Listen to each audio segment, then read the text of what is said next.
오늘 우리에게 주신 하나님의 말씀은 시편 50편 23절의 말씀입니다.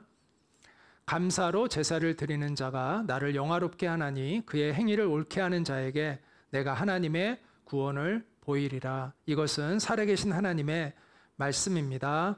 아멘. 네, 오늘은 감사에 대한 이야기를 하고자 하는데 잊지 말아야 할 것을 잊지 말자라는 제목으로 이야기를 나누고자 합니다. 자, 농경사회 중심이었던 모든 나라에서는 가장 큰 명절은 추수와 관련이 되어 있습니다. 우리에게도 추석이라는 이러한 명절이 있잖아요. 자, 그러면 이스라엘에게 있어서 이 추수와 관련된 명절은 언제였을까요? 구약 성경을 보면 이스라엘의 3대 명절이 있습니다. 근데 이게 다 추수와 관련이 있습니다. 유월절, 맥추절, 장막절이라는 이 세 개의 명절이 가장 중요한 3대 명절입니다. 자, 유월절은 우리가 무교절이라고도 부르고 유월절과 무교절이 겹쳐 있기 때문에 이걸 유월절이라고도 하고 또 무교절이라고도 부릅니다. 근데 정확히 말하면 유월절은 이스라엘의 종교력으로 이스라엘의 종교적 의미를 담은 달력이 있어요. 그 달력으로 할 때는 1월 14일입니다. 그리고 무교절은 그로부터 7일 동안 약 15일부터 21일까지 1월 15일부터 21일까지 7일 동안을 무교절이라고 이렇게 부릅니다. 그런데 이것은 종교적인 의미도 있고 또 추수의 의미도 있습니다.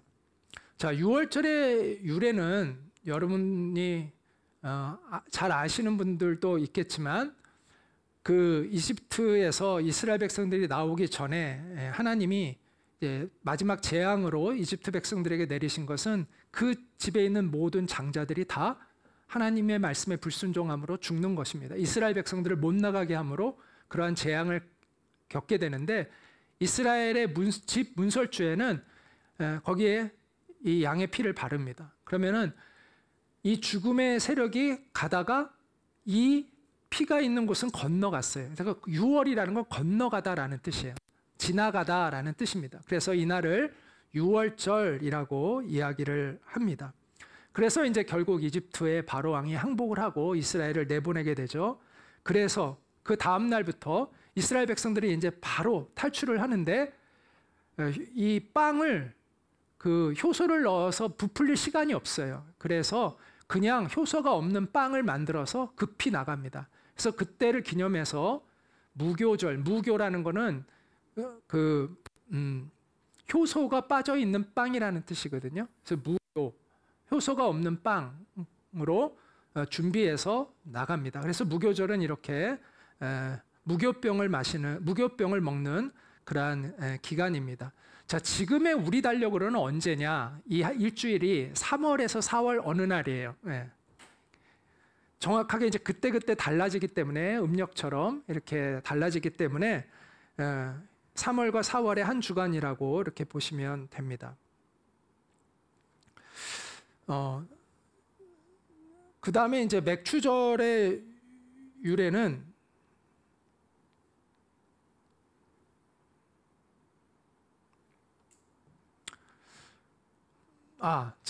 그 6월절에 이게 추수와 어떤 연관이 있냐 하면은 6월절에는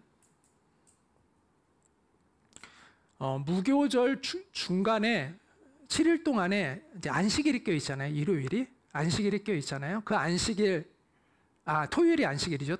토요일이 껴 있잖아요. 그 안식일 다음 날 그러니까 일요일이 되죠. 그 일요일 날 초실절이라고 해서 보리의 첫 수확을 하나님 앞에 바칩니다. 그런 의미에서 무교절이 농사와 관련이 있어요. 보리의 첫 수확을 하나님께 감사로 바치는 제사의 의미가 포함되어져 있습니다. 자, 맥추절은 이 초실절, 첫 보리 수확을 하나님께 바친 이후로부터 7주간이 지난 그 맞이하는 또 일요일, 50일째 되는 그 일요일을 맥추절이라고 합니다. 그때는 뭘 바치냐면 보리가 아니라 밀의 수확을 바칩니다. 밀. 그래서 밀로 만드는 밀의 첫 수확으로 만드는 효소가 들어간 떡 2개, 빵 2개를 하나님 앞에 바칩니다. 이게 바로 맥추절의 의미입니다. 대략 우리나라 지금 달력으로 하면 5월 말에서 6월 초 정도가 됩니다. 그래서 이것을 이제 오순절이라고도 합니다. 50일째 되는 날 해서 오순절. 우리 오순절 하면 성령 강림하신 날을 바로 오순절이었다고 이야기하죠. 그런 의미가 있고요. 그 다음에 장막절이라는 것은 뭐냐면 이거를 장막, 초막 비슷한 말이죠. 그 다음에 수장절, 수장이라는 건 곡간에 저장한다는 뜻이에요. 그래서 올리브 열매들, 그 다음에 또 각종 그 과일들, 포도원의 열매들, 무화과밭과 모든 밭의 소산들을 곡간에 저장하는 그러한 의미가 바로 수장절입니다. 이 수장절의 기간에는 이스라엘 백성들이 광야에서 생활했던 것을 기념해서 밖에 나가서 초막을 짓고 이제 삽니다. 그리고 그 과일들을 하나님 앞에 바치는 그러한 제사를 올려드립니다. 이처럼 이스라엘의 3대 절기 모두가 추수와 연관이 있는데 이 중에서 우리의 추석과 가장 가까운 것은 언제일까요? 시기를 보나 또 의미를 보나 가장 가까운 것은 장막절이다라고 이야기할 수가 있습니다. 근데 오늘날 한국교회가 지키는 추수감사절은 그럼 어디에서 온 것인가? 우리가 이스라엘의 이러한 장막절을 지키지는 않잖아요. 그럼 우리는 여러분 교회 생활 어렸을 때부터 해오신 분들은 추수감사절 잘 아시죠? 예. 추수감사절의 유래는 뭡니까? 추수감사절은 청교도들이 신대륙으로 와서 그것에서 지낸 절기에서 유래하고 있습니다. 1620년에 이 메이플라워호라는 이 배를 타고 영국에서 미국 신대륙으로 옮겨간 그러한 청교도들로부터 유래된 것입니다. 이들이 왜 그래야만 했는가 하면은 이 엘리자베스 1세, 영국을 아주 강건하게 만든 아주 유명한 여왕이죠. 이 엘리자베스 1세가 영국의 국교라는 우리가 흔히 성공회라고 알고 있는 그 국교를 아주 강화시킵니다. 처음에 이 국교를 만든 사람은 이 사람은 아닌데 그 이후에 이걸 굉장히 강화시키고 종교 통합 정책을 펴요. 그러다 보니까 예전에 구카톨릭이었던 사람, 이 국교회는 어떤 성격이냐면 가톨릭의 형식인데 내용은 또 개혁주의 신앙을 가지고 있어요. 그래서 둘이 어떻게 보면 약간 혼합 짬뽕되어져 있는, 그러니까 형식은 천주교의 형식을 많이 예배를 취하지만 또 안에 있는 그 믿는 거는 또 개혁주의를 추구하는 이 두 가지가 겹쳐져 있어요. 이게 성공회의 특징인데 무조건 이것을 따르도록 강요를 합니다. 그러다 보니까 구카톨릭 사람들도 핍박을 받았고 또 여기에 동의하지 않는 그러한 프로테스탄트들, 개혁주의 신앙인들은 또 천주교의 것들을 또 따라하는 것이 있으니까 그를 반대했던 그 프로테스탄트들, 그 개혁주의자들은 또 핍박을 많이 받았습니다. 이 프로테스탄트 중에서 퓨리탄이라는 그 순수한 신앙을 지키고자 했던 사람들이 있었어요. 그 사람들이 네덜란드로 많이 갔는데 그 중에 일부가 미국으로 건너가게 됩니다.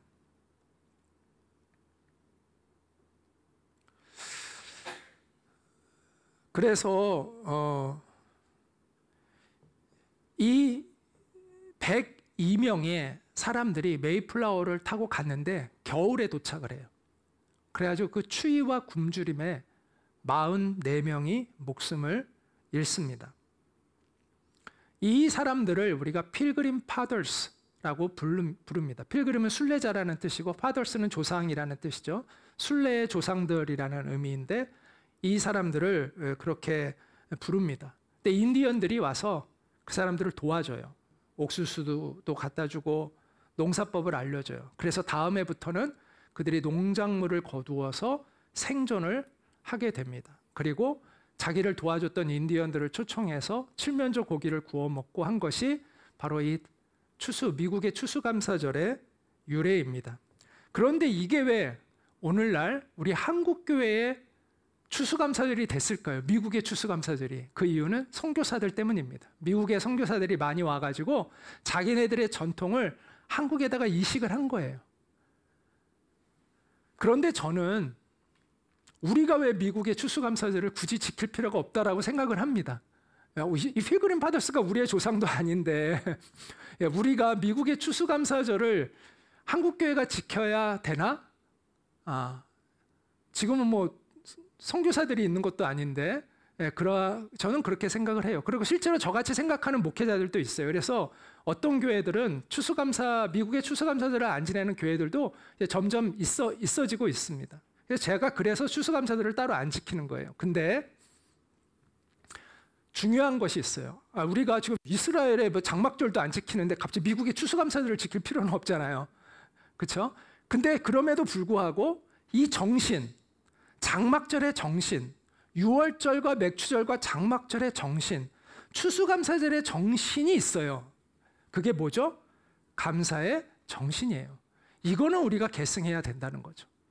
그래서 우리가 이 장막절과 비슷한 또 추수감사절의 의미를 담고 있는 이 추석이라는 명절에 우리가 감사의 정신을 생각하는 것은 의미가 있다라고 생각을 합니다.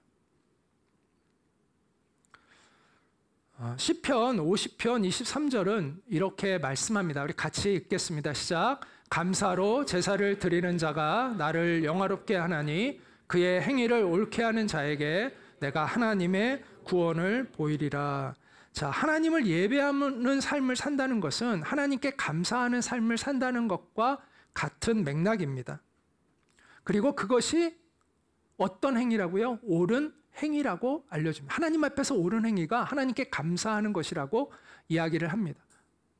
그리고 그에게 하나님의 무엇을 보이리라? 구원을 보이리라. 이렇게 하나님이 약속하고 있습니다. 자, 성경에서 절기는 지금 우리가 지키는 성탄절, 또 부활절. 그거의 가장 중요한 것은 뭔지 아세요? 우리가 꼭 기억해야 할 것을 기억하게 도와주는 거예요. 절기의 가장 중요한 의미는, 성경에서 절기의 가장 중요한 의미는 유월절, 맥추절, 장막절, 이거의 의미도 또 이거예요. 바로 우리가 잊지 않아야 할 하나님의 은혜를 기억하게 하는 것이 핵심이에요. 그래서 절기는 중요합니다. 왜 중요하냐? 우리가 꼭 기억해야 할 것이 무엇인지를 알려줍니다. 우리나라에서도 공휴일을 정했을 때 그냥 정하는 게 아니잖아요.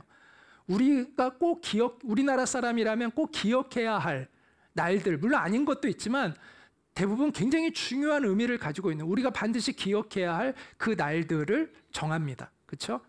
마찬가지죠. 이 절기라는 것은 잊지 말아야 할 것을 잊지 않게 도와주는 그러한 의미가 있습니다. 그래서 모세는 이렇게 이야기를 했습니다. 옛날을 기억하라, 역대의 연대를 생각하라, 뇌 아버지에게 그 의미를 물으라. 그가 내게 설명할 것이요, 뇌 어른들에게 물으라, 그들이 내게 말하리로다. 이렇게 이야기를 하고 있습니다. 또한 시편 기자는 다음과 같이 고백합니다. 여호와의 일들을 기억하며 주께서 옛적에 행하신 기이한 일을 기억하리이다. 또 주의 모든 일을 작은 소리로 읊조리며 주의 행사를 낮은 소리로 되뇌이리이다. 그날을 잊지 않고 그것을 묵상하고 그것을 기억하겠다라고 이야기를 하고 있습니다. 이게 우리가 명절, 절기를 지키는 중요한 의미입니다. 누가 이런 말을 했죠? 섭섭함은 바위에 새기고 은혜는 물 위에 새긴다. 사람이 섭섭한 거는 잊지 않고 기억하는데 우리가 은혜는 쉽게 잊어버리는 성향이 있다는 것을 이야기하고 있습니다. 그래서 우리는 기억해야 할 것을 기억하는 노력이 필요합니다. 그래서 절기라는 것이 있는 것이죠. 우리는 이미 하나님께 감사할 충분한 이유를 가지고 있습니다. 왜냐하면 우리는 이미 이 세상에서 가장 귀한 선물, 구원, 하나님의 구원, 영원한 생명을 우리는 받았기 때문입니다.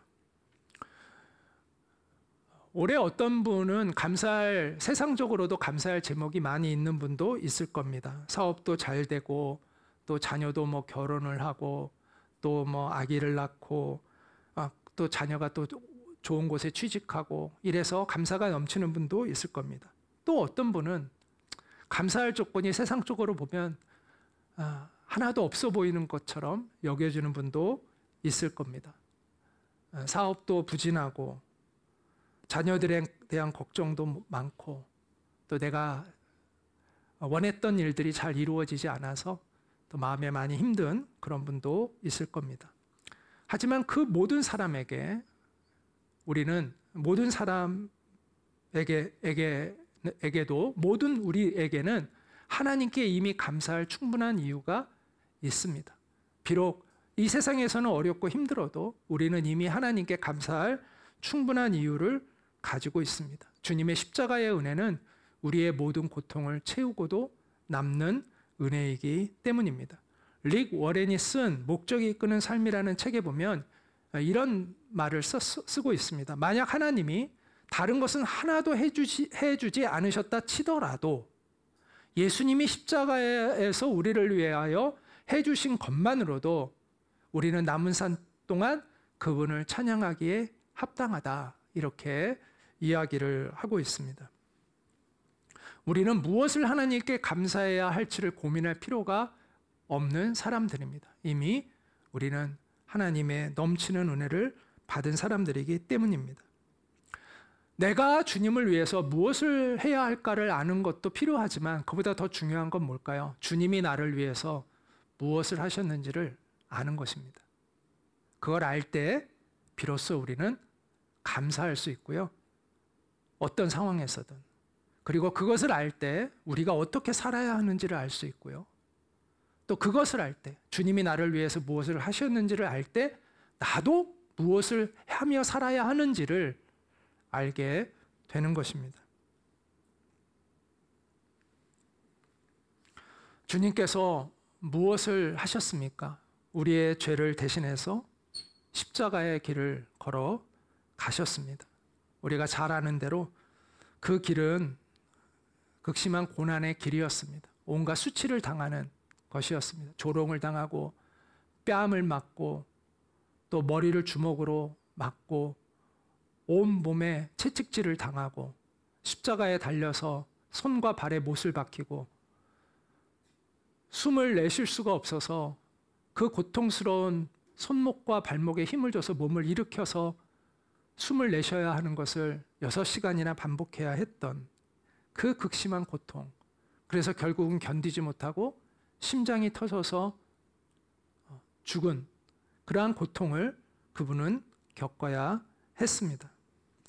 그런데 그러한 육체적 고통보다 더 큰 정신적인 고통이 예수님에게 있었습니다. 그것은 하나님과 완전한 사랑 안에서 평생을 사셨던, 영원히 사시는 그분이 하나님으로부터 버림을 받아야 하는, 분리되어야 하는 그러한 아픔이었습니다. 이 애가 뭐 완전히 적합한 예는 아니지만 어린 아이에게 있어서 가장 고통스러운 거는 그 엄마의 품에서 이렇게 벗어난, 분리되는 것이죠. 그것이 그 어린 아이에게는 가장 큰 고통이죠.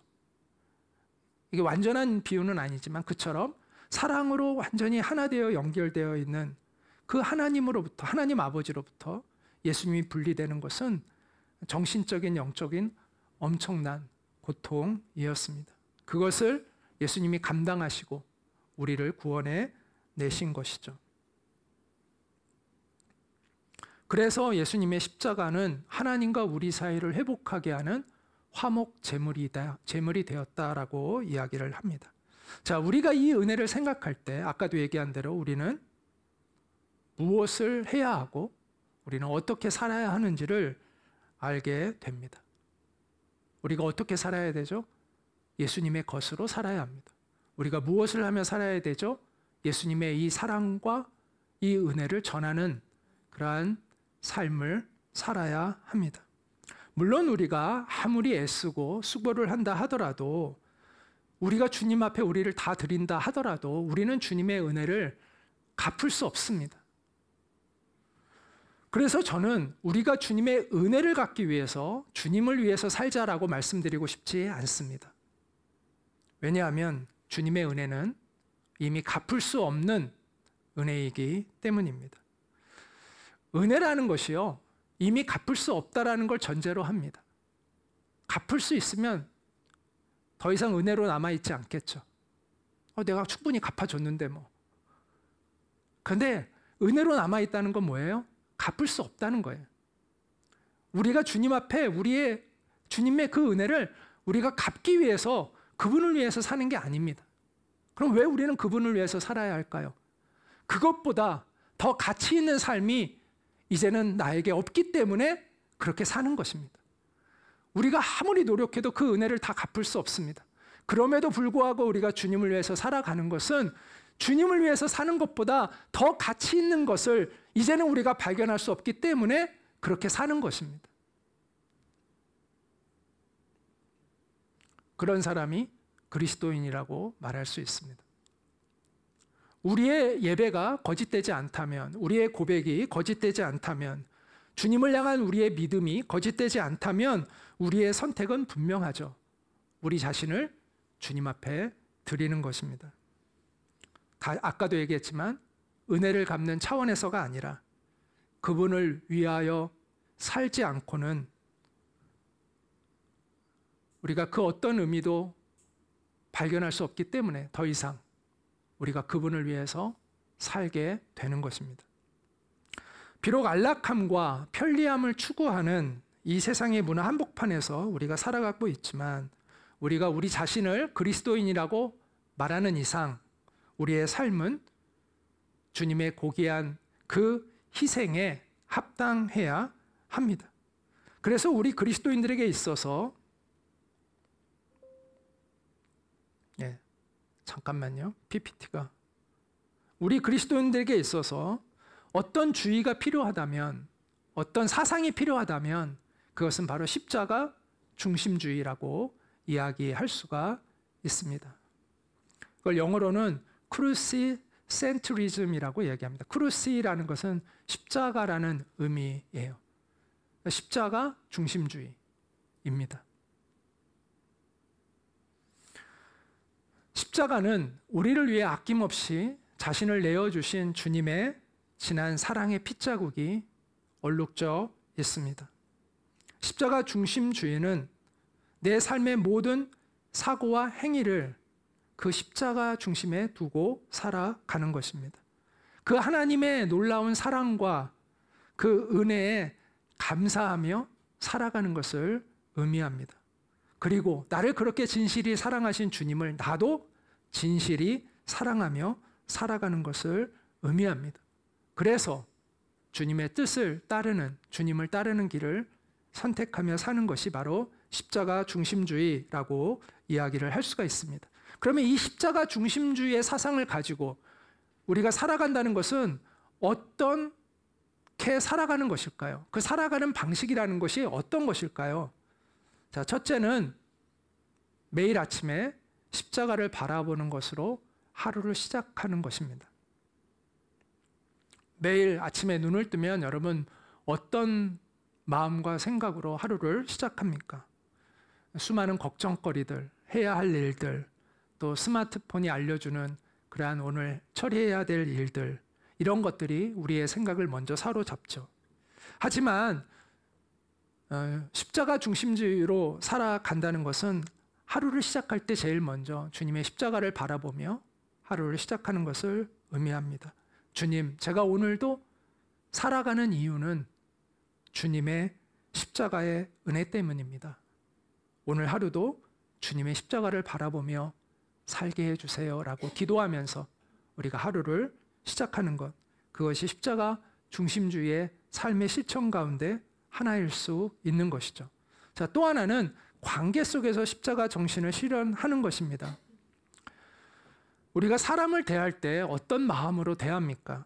혹시 내가 이만큼 했으니까 너도 나한테 이만큼 해줘야지 라는 마음을 가지고 사람들을 대하고 있다면 그것은 십자가 정신이 아니죠. 그건 계산하는 것이죠.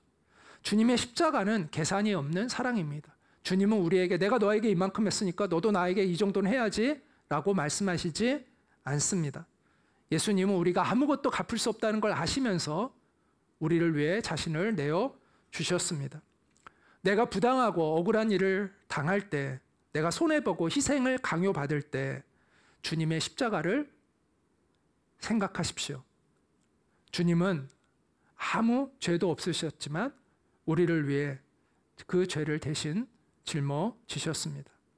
우리가 조금 억울한 것, 또 우리가 조금 손해보는 것, 그것은 주님의 십자가를 생각하면 다 감당이 될 만한 것들입니다. 주님의 십자가를 바라보면서 여러분의 마음의 평안을 뺏기지 말고 지켜가시기를 바랍니다. 십자가의 사랑은 우리가 받아야 할 어떤 마땅한 대우, 또 어떤 보상, 또 상대방의 태도의 변화를 조건으로 하고 있지 않습니다. 우리가 관계에서 이 계산기를 내려놓을 때 우리는 비로소 주님이 주시는 평안을 누리게 됩니다. 먼저 용서하고, 먼저 이해하고, 먼저 섬기는 그 작은 희생이 바로 주님의 십자가를 따르는 길이죠. 주님이 우리를 대하신 것처럼 우리도 사람들을 대할 때 우리를 통해서 예수님의 복음이 전해져 갈 것입니다. 자, 세 번째, 십자가 중심주의를 실천한다는 것은 물질과 시간을 사용할 때 이 십자가의 정신을 실천하는 것이다 라고 이야기할 수도 있습니다. 오늘날 현대인에게 가장 아끼는 것이 바로 돈과 시간입니다. 우리가 십자가의 정신을 실현하려면 소유권에 이전을 해야 합니다. 자, 고린도전서 6장 19절과 20절은 이렇게 말씀합니다. 자, 같이 한번 읽겠습니다. 시작. 너희 몸은 너희가 하나님께로부터 받은 바 너희 가운데 계신 성령의 전인 줄을 알지 못하느냐? 너희는 너희 자신의 것이 아니라 값으로 산 것이 되었으니 그런즉 너희 몸으로 하나님께 영광을 돌리라. 여기서 값으로 산 것이 되었으니 이라는 것은 어떤 의미죠? 그러니까 노예를 자유케 할 때 그 노예값을 내 가지고 그 노예를 내가 내 것으로 취하는 그런 의미를 담고 있습니다. 다른 사람의 노예가 되어 있는데 내가 그 값을 지불해서 그로부터 그 자유를, 그 노예를 건져내서 이제는 내가 그 노예를 책임지고 하는 그러한 것을 의미하죠. 예수님이 우리를 죄의 노예로 살아가는 우리를 건져내셔서 우리를 주님의 것으로 삼으셨다라고 이야기를 하고 있습니다.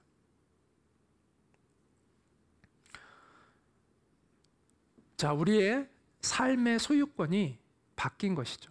예수님이 이제 우리의 삶의 진정한 주인이 되셨다라는 것을 의미합니다. 여기 보면 너희 몸도 주님의 것이다라고 이야기를 합니다.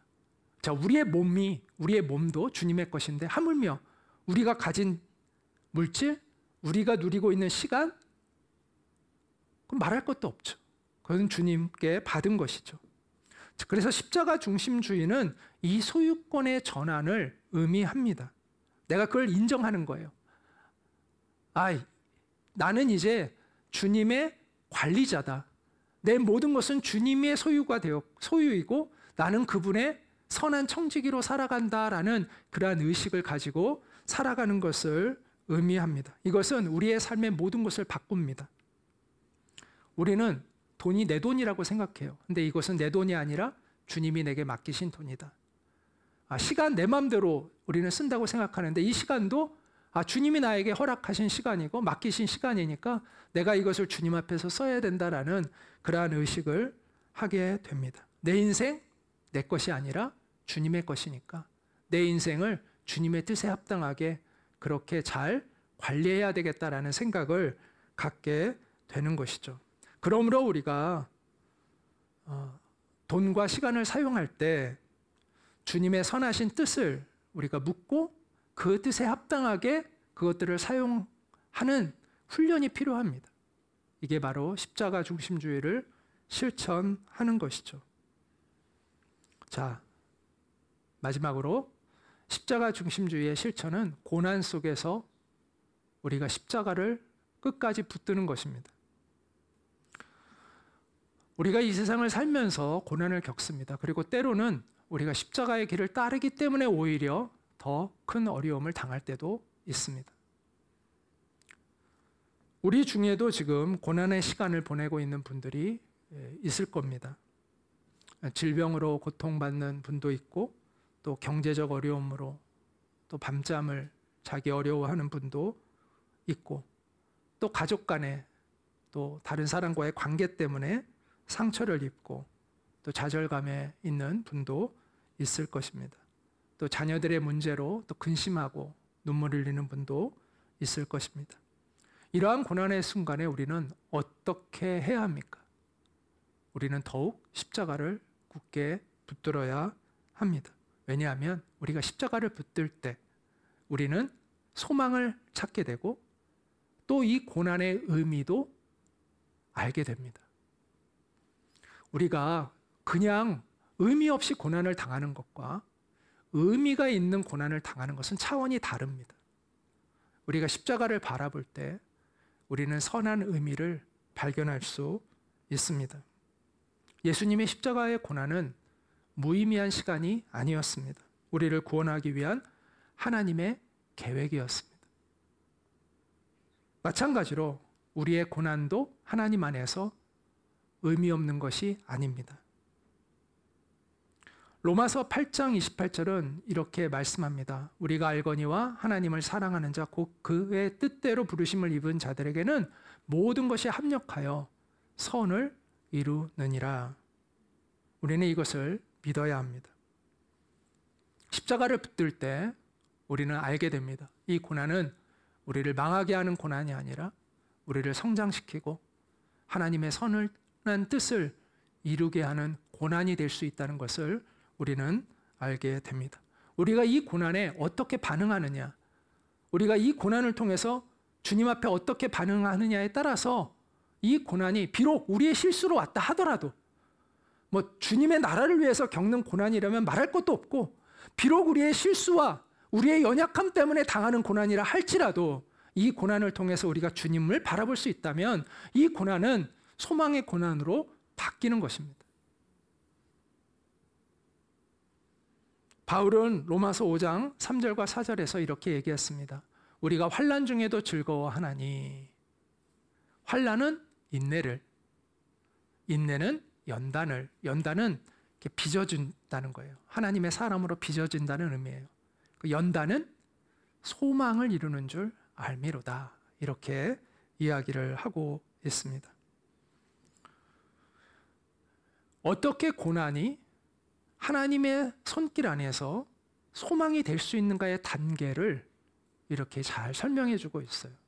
환난을 통해서 우리가 인내를 배우고 그 인내함 속에서 우리의 존재가 성장하고 변화되어지고, 그래서 결국은 우리가 하나님의 소망이 있는 사람으로 성장한다는 것을 이야기를 해주고 있는 것이죠.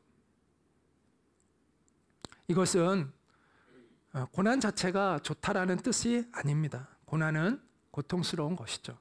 하지만 십자가를 바라볼 때 우리는 그 고난의 의미를 재해석하게 된다라는 것입니다.